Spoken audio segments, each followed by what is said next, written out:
Hello दोस्तों, स्वागत है आप सभी का मेरे अपने YouTube चैनल केसीसी एजुकेशन में। तो दोस्तों, हम कर रहे हैं 12th क्लास की पॉलिटिकल साइंस और हम इसमें आपको 5th चैप्टर करा रहे हैं जिसका नाम है समकालीन दक्षिण एशिया।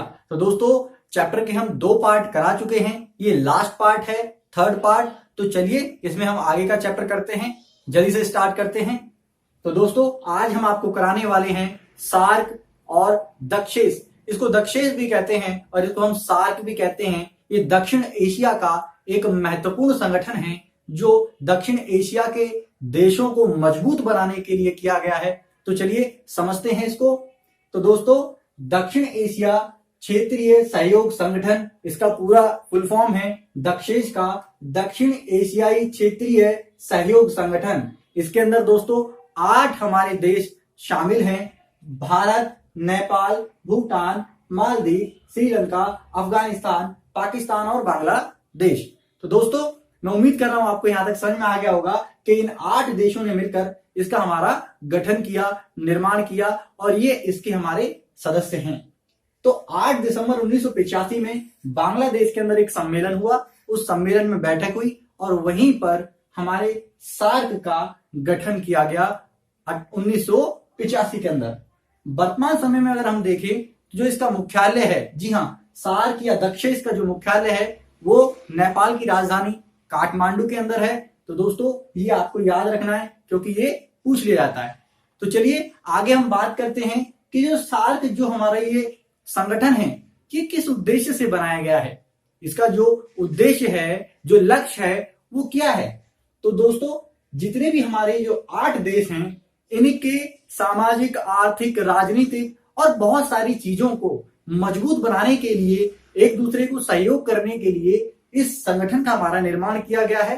तो सबसे पहला जो उद्देश्य है इसका, सामाजिक उद्देश्य। सामाजिक उद्देश्य के अंदर जितने भी हमारे मूलभूत जीवन की आवश्यकता की चीजें हैं जिनके बिना हमारा जीवन संभव नहीं है, जैसे शिक्षा, स्वास्थ्य, रोजगार, भोजन, बिजली, पानी आदि का, यानी कि प्रत्येक व्यक्ति तक समाज में जितने भी हमारे व्यक्ति हैं इन 8 देशों के अंदर उनको जीवन की मूलभूत सुविधाएं मिलनी चाहिए तथा उनका सामाजिक जो स्तर है वो हमारा ऊंचा होना चाहिए। इसीलिए शिक्षा का विकास होना चाहिए, रोजगार का विकास होना चाहिए, हमारे स्वास्थ्य सुविधाओं का विकास होना चाहिए। इसके साथ साथ लोगों की जो मानसिकता है उसका भी विकास होना चाहिए। यही हमारा है समाजीकरण और इसी को हम कहते हैं सामाजिक विकास, जो हमारा सार्क का प्रमुख उद्देश्य है।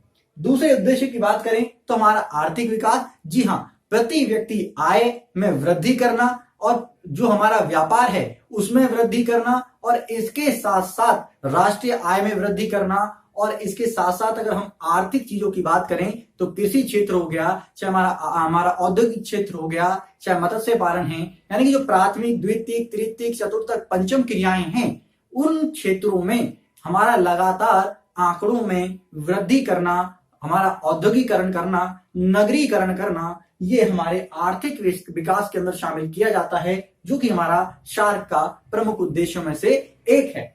आगे अगर हम बात करें तो सांस्कृतिक विकास, जी हाँ, इन 8 के 8 जो देश हैं हमारे, इनका एक लक्ष्य है कि जितने भी हमारे जो देश हैं इनमें क्या होना चाहिए, धार्मिक सहिष्णुता की भावना हमारा विकसित होनी चाहिए और इन देशों के अंदर धर्मनिरपेक्षता को बढ़ावा देना चाहिए और अपनी अपनी संस्कृति के बचाव, संरक्षण और उसके विकास का अवसर प्रत्येक हमारे वर्ग को मिलना चाहिए ताकि उसकी संस्कृति का बचाव भी हो सके और उसका विकास भी हो सके। तो ये इसका प्रमुख उद्देश्य है, सांस्कृतिक उद्देश्य। अगर आगे बात करें हमारा सुरक्षा, जी हाँ, इस संगठन को इस उद्देश्य से ही बनाया गया ताकि महाशक्ति अमेरिका जैसी, जो हमारे अमेरिका जैसी महाशक्ति है उससे भी हम क्या कर सके, बचाव कर सकें और हमारे जो हमारी आंतरिक सुरक्षा है और हमारी जो बाह्य सुरक्षा है उससे भी हम क्या कर सके, संरक्षण कर सके। और ये एक देश दूसरे देश को क्या करता है, हमारा सुरक्षा प्रदान करता है। आगे अगर हम बात करें WTO यानी कि वर्ल्ड ट्रेड ऑर्गेनाइजेशन, विश्व व्यापार संगठन, और हमारा UNO यानी कि हमारा संयुक्त राष्ट्र संघ, ये दोनों के दोनों को ये जो हमारा संगठन है सार्क है, सार्क के सदस्य देश इसका समर्थन करते हैं और वो ये चाहते हैं कि हमारा जो विश्व व्यापार संगठन है या संयुक्त राष्ट्र हमारा जो संघ है ऐसी जो हमारी वैश्विक संस्थाएं हैं, अंतर्राष्ट्रीय संस्थाएं हैं, इनका लगातार विकास होना चाहिए और इनका अस्तित्व कभी समाप्त नहीं होना चाहिए, क्योंकि ये अंतर्राष्ट्रीय स्तर पर कहीं ना कहीं हमारी महत्वपूर्ण भूमिका निभा रही हैं। हाँ, हमारी राजनीतिक, सामाजिक और आर्थिक स्थिरता रखने में और जो अमेरिका जैसी महाशक्ति है उसके वर्चस्व को नियंत्रण करने में। तो इसीलिए वो हमारा इसको बढ़ावा देते हैं।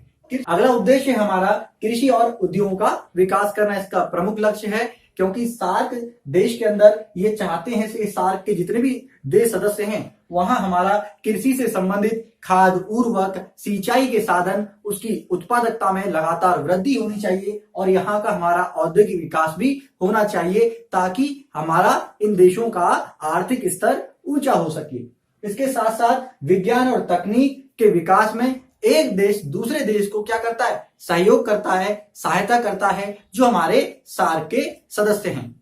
इसके साथ साथ अगर हम बात करें तो आत्मनिर्भरता का विकास। जी हाँ, सार्क का ये प्रमुख उद्देश्य है कि इसके जितने भी देश सदस्य हैं, यानी कि 8 के 8 देश, एक देश दूसरे देश को आत्मनिर्भर बनाने में हमारा क्या करे, महत्वपूर्ण भूमिका निभाए और एक दूसरे को सहयोग करे, एक दूसरे की सहायता करे और प्रत्येक देश को ये आत्मनिर्भर बनाना चाहते हैं। और भारत में आपको पता है कि मोदी जी ने आत्मनिर्भर भारत का अभियान हमारा शुरू कर रखा है, तो उसमें आप भी सहयोग करिए।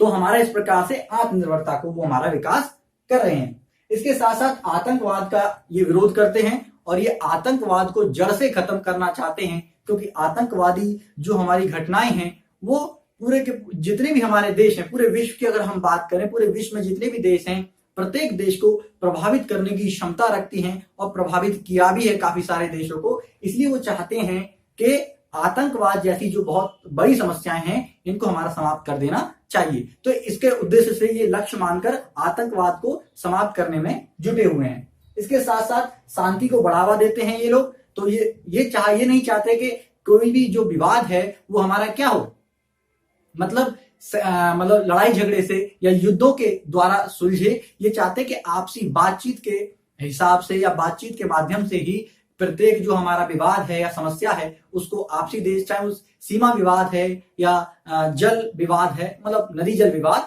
किसी भी प्रकार का जो एक देश दूसरे देश के साथ विवाद रखता है तो उसको बातों के माध्यम से, है ना, जो हमारे वार्तालाप के माध्यम से उसको सुलझा लेना चाहिए, क्योंकि युद्ध हमारा विनाश ही फैलाएगा। इसके साथ साथ आपसी सहयोग ये देते हैं, यानी कि एक देश दूसरे देश को प्रत्येक क्षेत्र में सपोर्ट करता है। इसके साथ साथ दूसरों की सीमा में हस्तक्षेप को रोकना। जी हाँ, सार्क के सदस्य देश कहते हैं कि सार्क का कोई भी सदस्य देश दूसरे देश की सीमा के अंदर या दूसरे देशों के मामले में हस्तक्षेप नहीं करेगा, और यदि ऐसा कोई करता है तो सार्क के जो सदस्य देश हैं वो उसके खिलाफ एक उचित कार्रवाई करेंगे। तो ये हमारा है दोस्तों सार्क संगठन और सार्क के हमारे उद्देश्य। लेकिन आपको हम बता रहे हैं कि भैया जो सार्क है, आप भी जानते हैं कि सार्क जैसा संगठन अभी पूर्ण रूप से मजबूत नहीं है। उसका एक ही कारण है, क्योंकि सार्क के सदस्य देश एक दूसरे को ही शक्ति दृष्टि से देखते हैं, एक दूसरे पर ही इनको पूरी तरीके से भरोसा नहीं है। पाकिस्तान और हिंदुस्तान का आप अगर देखेंगे तो पाकिस्तान आए दिन हिंदुस्तान पर हमारा आक्रमण करता रहता है। तो इस प्रकार से हमारे जो विवाद हैं वो लगातार बढ़ते जा रहे हैं और कहीं ना कहीं जो इसके उद्देश्य हैं वो उद्देश्य पूरी तरीके से पूर्ण नहीं हो पा रहे हैं। तो चलिए, ये हो गया हमारा सार्क। आगे दोस्तों हम बात करते हैं साफ्ता। जी हाँ, इसको साफ्ता भी कहते हैं, साफ्ता भी कहते हैं। ठीक है दोस्तों, SAFTA, साफ्ता। तो ठीक है दोस्तों, दक्षिण एशियाई मुक्त व्यापार क्षेत्र समझौता इसका फुल फॉर्म है। और 2002 के अंदर इस प्रस्ताव को लेके आया गया और इस प्रस्ताव को मतलब सार्क के अंदर ही लेके आया गया था, दक्षेश के अंदर लेके आया गया था और एक अलग से ये हमारा मतलब प्रस्ताव रखा गया था। और 2002 में इस मतलब प्रस्ताव पर काफी सारे देशों ने, यानी कि जो सार्क के सदस्य देश हैं, उन्होंने हमारा हस्ताक्षर कर दिए, साइन कर दिए। लेकिन 2004 के अंदर संपूर्ण देश, यानी कि 8 के 8 देश ने मतलब साफ्ता पर हमारे हस्ताक्षर कर दिए। 1 जनवरी 2006 की बात करें तो साफ्ता बहुत ज्यादा प्रभावी हो गया, क्योंकि एक देश इसमें बढ़ चढ़कर हमारे मतलब सारे के सारे देश भाग ले रहे थे और एक दूसरे को मतलब सपोर्ट कर रहे थे। ठीक है ना। और 2007 में जो हमारा साफ्ता है, जब साफ्ता ये हमारा प्रस्ताव आया और साइन कर दिए, सब इस पर एग्री हो गए, तो हमारा व्यापार में इजाफा हुआ, है ना, व्यापार में हमारा वृद्धि हुई, तो 20% का क्या हुआ, व्यापार सीमा शुल्क कम कर दिया गया, जिससे हमारा आपसी में यानी कि जो हमारा ये जो 8 देश सार्क के सदस्य हैं, इनमें आपस में व्यापार की मात्रा में वृद्धि हुई, क्योंकि इन्होंने 20% व्यापार सीमा शुल्क कम कर दिया था। यानी कि जो आयात निर्यात पर लगाए जाने वाला कर है, शुल्क है, उसको उन्होंने बहुत कम कर दिया था। इसीलिए हमारा इसको बढ़ावा मिला और ये देश हमारे और भी मजबूत हुए। ये हमारा जो साफ्ता था, इसके उद्देश्य क्या थे, इस प्रस्ताव के किस उद्देश्य से लाया गया था, तो व्यापार का विकास और वृद्धि करना इसका प्रमुख उद्देश्य था। औद्योगिकरण करना, यानी कि व्यापार को बढ़ावा देकर ये एक देश दूसरे देश में क्या करना चाहता था, बढ़ चढ़ के भाग लेना चाहता था, हिस्सेदारी करना चाहता था, जिससे हमारा मतलब सारे के सारे देशों में औद्योगिकरण की जो हमारी प्रक्रिया है औद्योगिकरण की, वो लगातार बढ़ती गई। इसके साथ साथ मशीनीकरण और तकनीक के मामले में एक देश दूसरे देश को सहयोग करता है, सहायता करता है, अपनी तकनीक हमारा उनको प्रदान करता है। आपसी सहयोग तो आपको पता ही है, जो इसका उद्देश्य है, साफ्ता के भी यही उद्देश्य था हमारा कि ये आपसी सहयोग करते हैं। और आत्मनिर्भरता, यानी कि साफ्ता का भी यही उद्देश्य था कि जो हमारे सार्क के सदस्य देश हैं, वो कहीं ना कहीं अपना आत्मनिर्भर बन सके। तो दोस्तों, इस वीडियो के अंदर इतना ही। मैं उम्मीद कर रहा हूं आपको कि सारा का सारा चैप्टर समझ में आ गया होगा। दोस्तों, आपको कुछ पूछना है तो आप कमेंट बॉक्स के अंदर लिखकर भेज सकते हैं। इसके साथ साथ वीडियो को अभी तक यार लाइक नहीं किया तो जल्दी से लाइक कर दो अगर आपको पसंद आ रही है वीडियो, और अपने दोस्तों को भी शेयर कर दो, और चैनल पर नए हैं तो चैनल को जल्दी से सब्सक्राइब कर दो। मिलते हैं नेक्स्ट वीडियो में, तब तक के लिए थैंक यू। जय हिंद, जय भारत।